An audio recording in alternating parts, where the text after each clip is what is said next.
Baik, kembali lagi di channelnya Dendi ya, Mas Bro.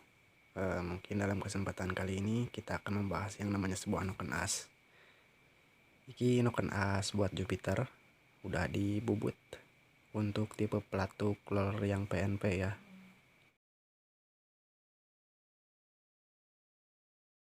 Apakah beli noken as yang racing atau yang standar dibubut? Untuk itu sih saya gak bisa menjawab, tapi saya akan memberikan sebuah masukan ya atau ulasan. Pada dasarnya noken as racing yang dikejarnya juga itu pertama dari durasi, dari tinggi bukaan tutup klep, buka tutup klep ya, dan dari overlap. Sedangkan untuk cara pemapasan noken as itu juga sama, itu untuk mencari yang namanya sebuah durasi, tinggi bukaan klep, dan overlap.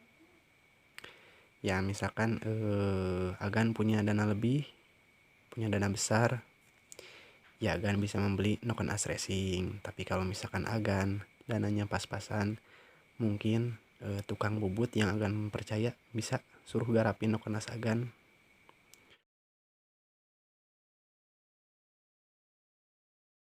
Jadi gini ya, kalau misalkan mengganti noken as itu bukan berpengaruh motor bisa kencang atau enggak.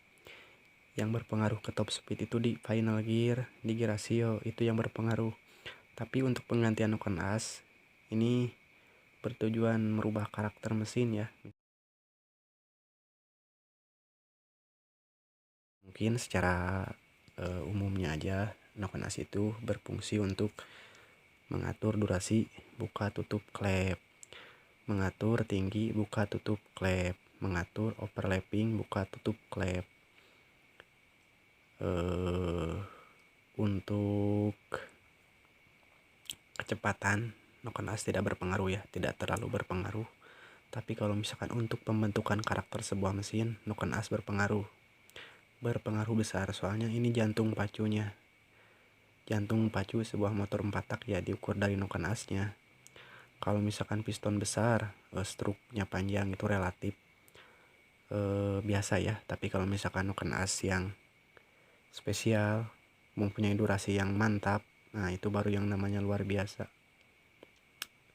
Mungkin sedikit ulasan ini bisa membantu teman-teman yang mau referensi, mau ganti noken as racing apa mau dibubut. Jawabannya menyesuaikan dana ya. Kalau misalkan dana lebih ya bisa beli noken as yang racing. Kalau misalkan dananya pas-pasan, modal minim, ya yang ada dimanfaatin lah, dirobah. Thank you.